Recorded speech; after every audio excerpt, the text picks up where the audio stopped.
Why am I still talking about COVID when the hospitals are no longer full of severe disease? ITUs are okay. You don't know anybody coming up with severe COVID. Why am I referring to a storm? Because usually people are talking about a cytokine storm, and that's what got people sick and died. We don't really see that so much. There are some patients who still need to be admitted to intensive care. But overall, that part of the pandemic is behind us. So a lot of people are thinking, well, why are you still talking about it? Aren't you just fear mongering, raising people's anxiety unnecessarily, telling them stuff that there is no clear evidence that is going on? You have to understand what I'm talking about. And when I think about the storm, this is essentially what it looks like. It's not so much a response in the moment. And you can see in the picture here, I look at it like an iceberg. A lot of people have really mild initial symptoms. And that's what you see above the water. And very often they really have no recollection that they probably had a COVID exposure. They just had a little bit of a runny nose and a little bit of fatigue, and they're fine. But under the surface, there seems to be a whole series of immune responses that we are only starting to be able to understand. And one of the simplest ways that you will see it manifested is blood pressure.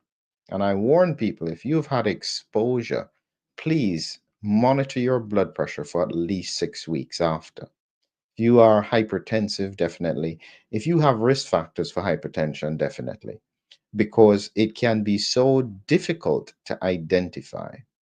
And people oftentimes don't think about it. And that's the point. It is very, very silent. That's where I'm concerned.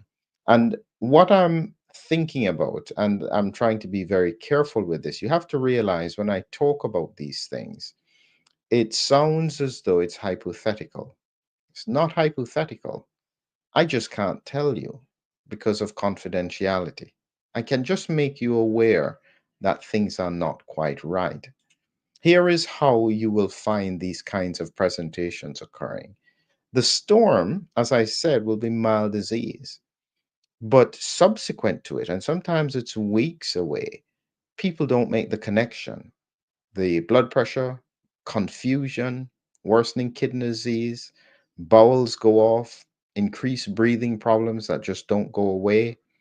That's what I call the COVID storm. And what I mean in terms of the COVID storm, I'll define it as more specifically spike triggered autoimmune response mechanism. So this is different from the storm that you had seen before. This is something else. And this is almost more like what I call a hypersensitivity response. I was recently discussing it with Dr. Shetty and trying to find ways to describe what this is. And how you have to think about it is it's almost like an allergic response, but it isn't allergic because the immune response is different here. In an allergic response, people get wheals on their skin, they get itching, and it's because it's mast cell involvement.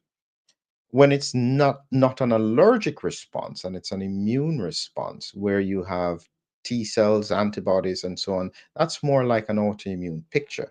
Can be very subtle, and the symptoms can be really hard to detect. Usually and initially, when I spoke about the COVID storm, and I've been looking at this since about June of 2024, I'd hoped to put out the paper by about October of 2024, but I knew that there was a gap and I still haven't properly filled the gap. And the reason is because I don't have enough autopsy data, because it's too far to extrapolate some of that science without seeing autopsy data. This is why I keep on pleading that literally we just need to start doing as many autopsies as we can. We need to find a way to do it. We need to get around the system because at the moment, we are blind in terms of how this will look and how it will present. When I focus primarily initially on autoantibodies I describe like bullets. You're firing at a target at a distance. But when it comes to the storm, it involves macrophages as well. And these are the tanks, not so easy to control, big cells that just smash through everything. But even more dangerous than the autoantibodies and the macrophages is the CD8 cytotoxic T cells. The way that I describe them is equivalent to the difference between bullets and a marine. You can see on the left what the bullets look like. Those would be the antibodies. But on the right, the T cells are like the marines. If you can imagine that the whatever target the body was after with immunity, what it would do is after firing bullets at the house, it can't get through. It would send in the T cells. They would literally just blow up the house, destroy everything inside it. That's how T cells work. They don't operate at just targeting a virus. They kill the cell that has the viral particle in it. So when I talk about this COVID storm, spike mediated autoimmune response mechanism, what I'm referencing is the fact that for cells that have been primed, or for the immune system that has been primed, any cell that has a target on it is going to be destroyed. It won't just shoot at them, it will send in these CD8 Marines to take them out. And this is why I think that there is a delay in terms of the initial symptoms around COVID and the unusual clinical presentations that we're starting to see. All you can do is try and be vigilant. Don't ignore the initial symptoms because the reality is that if you have minor cold symptoms, this virus is just circulating so highly in regions, highly vaccinated regions, especially, that the most likely cause is going to be COVID. But don't underestimate those initial symptoms. Be cognizant of the fact that you may have symptoms beyond it, and critically, try and protect yourself from it. There's a link in the description for what I think are the baseline of the COVID storm. If you look at that, I have a link where I explain what I think people need in order to try and head off the damage that can come from this autoimmunity. This is one of those days where, as I reflect on it, I'm happy to look at any questions you may have in case I can help to delineate that what is going on. Um, as I look at some of the comments here, yep, thank you very much. Yes, I'm trying to be as clear and as honest as I can. It's not easy because there are some things I just can't say. Now, there are some people who think that this is not relevant, and I understand that. I say, for instance, here, somebody here, I don't know who he is. This guy believes COVID is real. He's a fraud. Now, this is an important one because all I say to them is that this is usually the argument that there is no virus and this is some other kind of mechanism to cause people to be sick.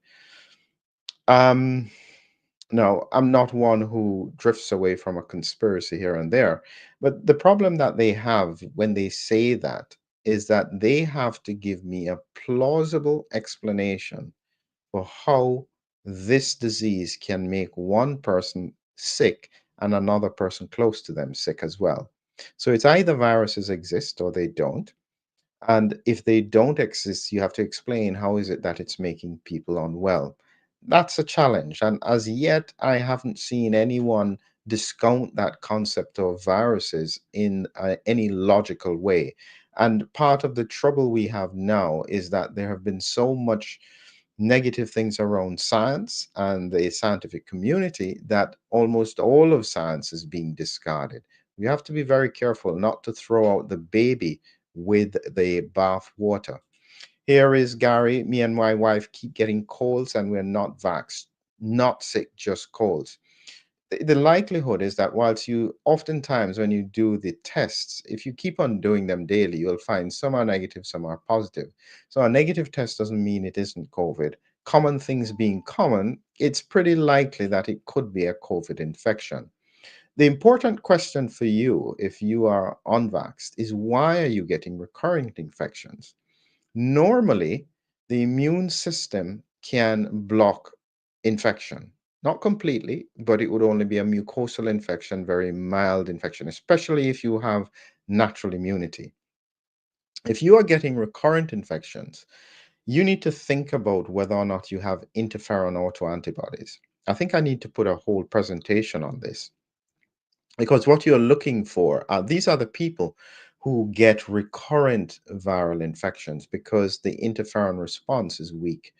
And they have had this before even the pandemic, and it's just exacerbated in the pandemic. So, for people with those symptoms, I advise you usually interferon antibodies are driven from the gut. So if you have gut related issues, please address it. That's where you have to get onto the root, my root approach, root program. Look for some links. It's probably not in this video, but just take a look through my content and you'll see that I have a really significant focus on that. Um, Someone here, Rodney says, I was pretty sick a few months ago. Might have been COVID, couldn't taste anything. Once you say taste abnormalities, pretty good chance it was COVID. But I was still able to run with a rock on my back. So I'd say it's just a sniffle and being blown out of proportion. And again, that would have been relatively mild asymptomatic disease. And it depends on, as I said, this is where I am worried about how do we differentiate who is at risk? Because it's not everybody. It's kind of like what happens with smoking. I'll give you a good example.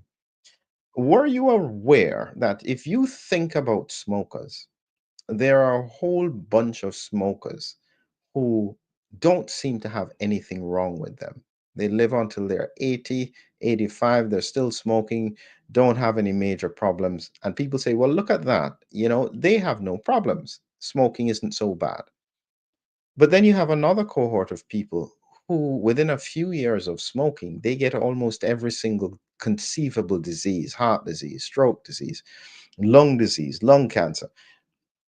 It's just about your own capability of your body to manage something.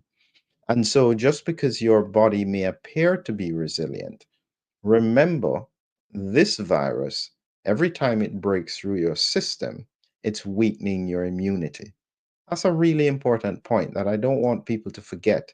It really does damage the immune system. And so, therefore, what it will mean is every hit could potentially increase your risk down the road. Don't underestimate it. Make sure, take a look at the protection. The protection is not complex, simple things that I think everybody can do. Um, a study needs to be done between the vaccinated and unvaccinated in regard to their COVID susceptibility.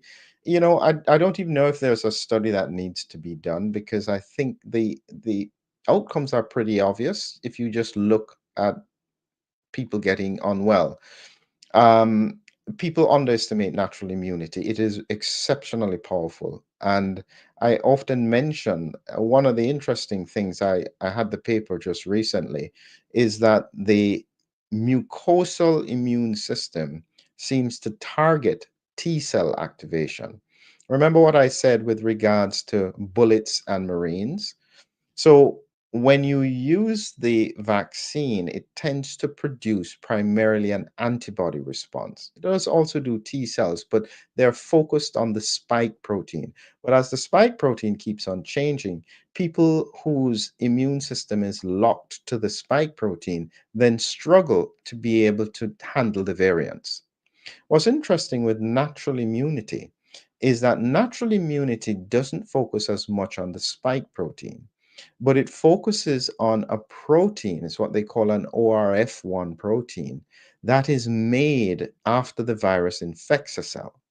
So, what that means is that when that protein is made, the T cells will jump into action. And the T cells are the Marines. So, in effect, what it means is that your natural immune system is more focused on targeting the cell rather than the virus.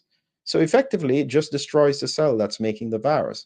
And that's one of the reasons why natural immunity is so important in terms of having an impact on infection. A lot of comments here. I'm trying to see if I can jump through some of them. Um, um, Here's a good example of one of the pillars. Oops, sorry, not that one. I think it was this one here. Somebody has been taking, that's a lot of vitamin D. And what I recommend is that if you're taking that much vitamin D, please ensure that you're checking your levels, because different people absorb it in different ways. And you don't want to get vitamin D toxic. It's usually not as serious. It can make your calcium go quite high, which will make you constipated and potentially confused if you, depending on how old you are. But vitamin D, very good to take, and it's part of your storm preparation. But critically, if you're taking that much, ensure that you're checking to make sure that you're okay. Um, Someone asked here, how do you improve natural immunity?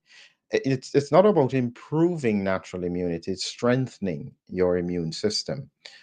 What I don't have an answer for as yet is that it depends on what your status is, because not in everybody. So let me explain the cohorts. People who are unvaccinated, as I said, will almost always have natural immunity, unless they have interferon autoantibodies, which would put them at risk for recurring infection. For people who are vaccinated, some people had a really good mucosal immune response anyway. So they weren't going to get sick in any case. And so, in those people, even though you have impacted their systemic immunity with the spike protein, their mucosal immunity seems to remain intact. They also don't really get sick. So that's the vaccinated cohort who say they've never had COVID. The truth is, they probably would never have had any significant symptoms, even if they weren't vaccinated.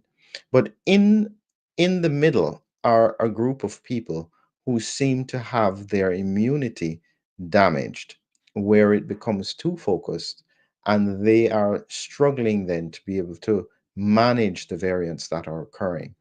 That cohort seems to be getting bigger over time. And we need to find ways to try and see if we can help them to overcome this, because if they can't control the infection, they then become a circulator of virus, which therefore puts everyone at risk. Remember, even if you have natural immunity, it doesn't mean that it's always effective. If you are tired, if you are stressed, if you are, under the weather, your immune system is therefore not as effective. And if you are then exposed, you can then still get infected. That's the point why I'm concerned that everybody needs to be on balance, quite focused on it. Here is something here. You seem to say something different from Gert. Gert said in an interview that about the COVID makes you more sick. The stronger your immune system gets naturally, but you say even naturally it gets worse. All right, so you have to understand what I'm saying there. It's not a disagreement with Gert. Gert is absolutely right on that. So the more exposure your mucosal system has to the virus, the stronger it gets. But if that virus breaks through your mucosal system, it's kind of like the castle. The armies are attacking your castle. Your mucosal immunity is the wall around the castle. They have your archers and so on the surface of on the wall of the castle. They get very well trained fighting against the hordes. However, if the barbarians break through your castle wall, you still have soldiers on the ground, but in the process of trying to defend the castle, it's much more difficult and you can have damage to the castle. I am saying that if the virus breaks through that mucosal defense, and And it does in some people, even though they are unvaccinated, and this is where the interferon autoantibodies come, that person can have damage to their immunity. That's where the slight subtle difference is, because this is what I'm saying.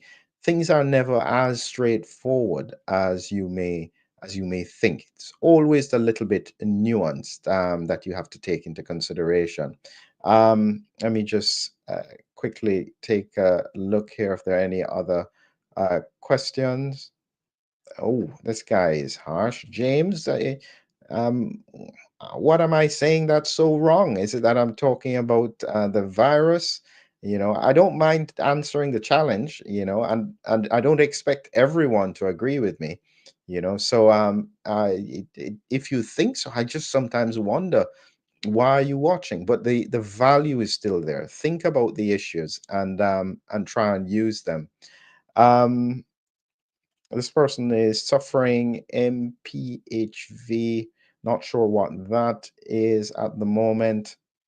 Um, Someone here takes magnesium. Good thing to take. Um, and this is Melvin. So COVID was a brainwash by the media. Fear it was all a scam. Now, what I say to people like that, and it's important to address that. And I understand the perspective, Melvin, because a lot of COVID was overplayed. Yes, the deaths were expanded. They were talking about it all the time on the news. The push from whoever was behind this was to try and get everybody vaccinated. Uh, we can argue about why, whether or not it's financial, political, whatever. Now, what you mustn't do is think that the virus wasn't significant or wasn't real. So, to put it into context, when we have our usual flu surges every year, staff may get sick, patients get sick. You expect that older people may die, but we don't normally have our colleagues die. That was very different in COVID. Remember, healthcare staff was dying. We were seeing colleagues, friends, and family who we work with dying, who were not normally at risk. It wasn't nothing. However, yes, there were some aspects that were overplayed, but definitely don't get in the mindset that the whole thing was flawed. That's where I'm saying you have to be nuanced, not just all brainwash, not just all frightening. Um, Looking through here, thank you very much. I'm just looking to see if there are any questions here before I closed out. Um, and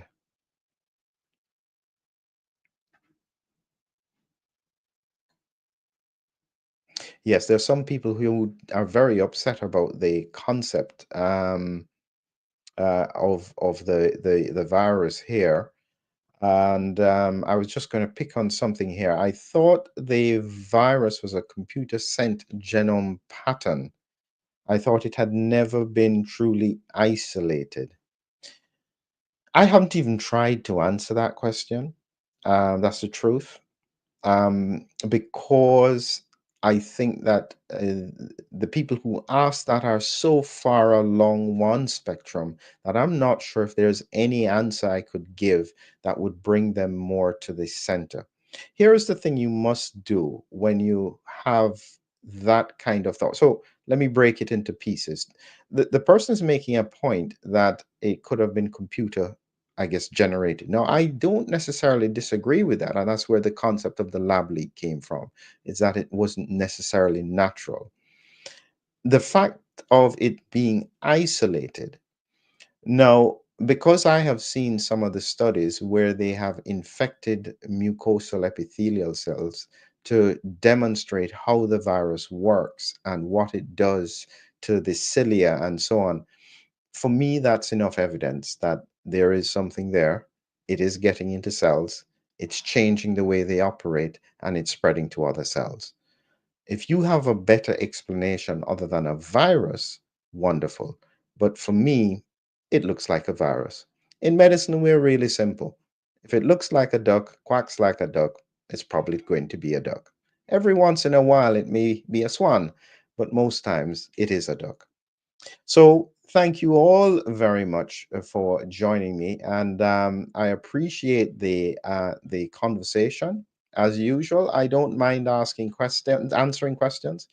I don't mind being challenged and told that what I'm saying is not necessarily right. As always, I'll try and give you a scientific and hopefully a balanced context for you to be able to think about what we're saying. The main point is COVID is still circulating. This virus is still circulating. As I have warned on many occasions, it doesn't seem to be behaving like a normal virus. If that's the case, please don't underestimate it. Do everything in your power to try and minimize exposure and minimize damage from it. Have a great evening, and I look forward to talking to you all again in the near future.